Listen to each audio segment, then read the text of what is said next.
You are reading By the Ballot, a Substack from the New South's new generation of Democrats, where we talk about stances, tactics, and news from the left. My name is Matt Royer. Tough on what crime exactly? Is our politics of fear dominating our reality? Donald Trump's reign of authoritarian terror began when his administration declared martial law over the District of Columbia, deploying the D.C. National Guard, federalizing the police force, and flooding the streets with the FBI, DEA, ATF, ICE, and other federal agencies. His justification? To curb what he claimed was one of the highest rates of crime in the world, more than many of the most violent third world countries, with a homicide rate higher than places notorious for their violence, such as Mexico City, Bogota, Islamabad, and Addis Ababa, almost 10 times higher than Fallujah, Iraq. Sure, Jan. If you actually believed him, you'd think D.C. was a post-apocalyptic wasteland. Tires rolling down the street on fire, bodies piling up in the reflecting pool, every corner a kill zone. But the actual numbers told a very different story. In January 2025, U.S. Attorney Matthew M. Graves reported that total violent crime for 2024 in the District of Columbia is down 35% from 2023 and is the lowest it has been in over 30 years, according to Metropolitan Police Department data.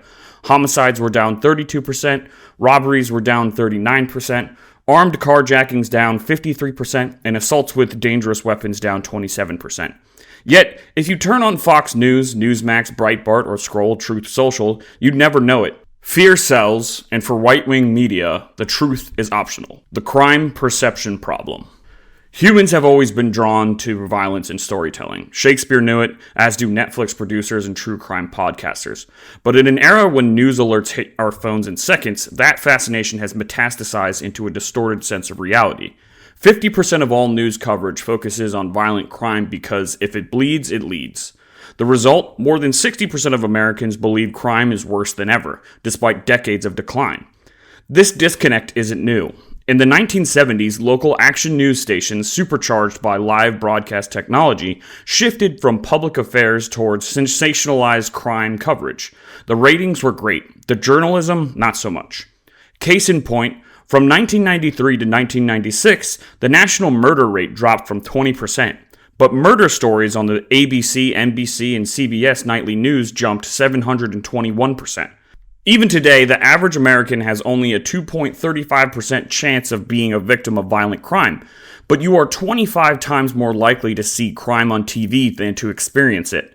Nationally, violent crime has dropped from 79.8 incidents per 1,000 people in 1993 to 23.5 in 2022. Fear is a powerful motivator.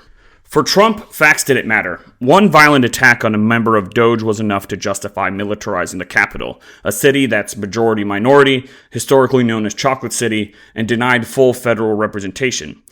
This is the same fear tactic we saw in 1988 when George H.W. Bush weaponized the case of William Willie Horton, a furloughed prisoner escapee from Massachusetts in 1986 who committed rape and homicide in Maryland a year later. Out of 8,896 furloughs granted in Massachusetts in 1986, only 11 resulted in escapes, a 0.12% rate. But relentless ads made it seem as if every furloughed prisoner was a ticking time bomb. The GOP runs the same playbook today, tying crime to immigration. Trump's 2015 campaign opener smeared undocumented immigrants as criminals. But Texas DPS data funded by the National Institute for Justice shows they're arrested for violent and drug crimes at less than half the rate of native-born citizens, and for property crime at 1/4 the rate. The Democratic overcorrection. Fear works. 61% of voters say crime is a top issue, and for Trump's 2024 voters, that jumps to 76%. And because crime has been married to immigration despite the lack of solid evidence, immigration has an even larger vote share with 82% of Trump's voters in 2024. That is up 21 points from 2020. This has spooked some Democrats into overcorrection. The same old guard who once knelt in kente cloth at BLM protests now lean into tough-on-crime rhetoric, as though one election loss means our entire justice reform agenda caused chaos in the streets. Virginia is a prime example. Despite a violent crime rate far below the national average, GOP attacks like Soft J. Jones' smear site or Lieutenant Governor Winsome Sears' warning of lawless insanity under Abigail Spanberger, or John Reed claiming there are clandestine school-funded abortions in Fairfax County public schools, have nudged Democrats into more cop-heavy ads. Some of these ads are being run in black neighborhoods, which one Richmond activist called troubling and tone-deaf. We've seen this backfire before. The 1994 crime bill, the most tough-on-crime legislation Democrats ever passed, still haunts the party, damaging Hillary Clinton in 2016 and Joe Biden in 2024. Overcorrection can erode both our values and our base.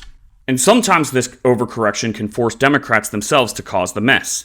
In D.C., Mayor Muriel Bowser's administration cleared one of the city's largest homeless encampments under K Street without providing shelter alternatives.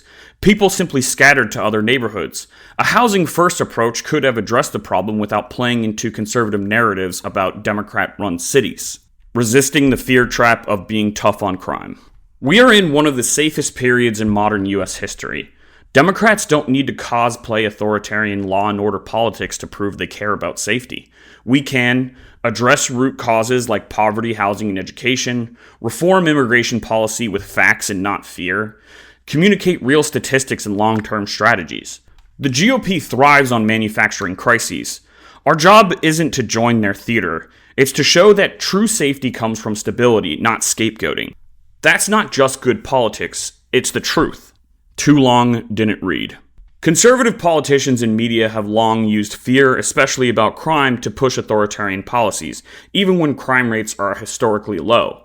Trump's militarization of D.C. in 2025 is the latest example, built on exaggerated and false claims. Sensationalized news coverage fuels public misperception, making voters think crime is worse than it is, and Republicans tie it to issues like immigration despite contrary data. Some Democrats, spooked by GOP attacks, overcorrect with tough-on-crime messaging that undermines progressive values and echoes past mistakes like the 1994 crime bill. Real safety comes from addressing root causes: housing, poverty, education, not from authoritarian crackdowns. Democrats should resist playing into fear-based narratives and instead focus on data-driven, long-term solutions that actually make communities safer. Thank you for reading By the Ballot. Please remember to like, subscribe, and share so we can continue to grow our audience.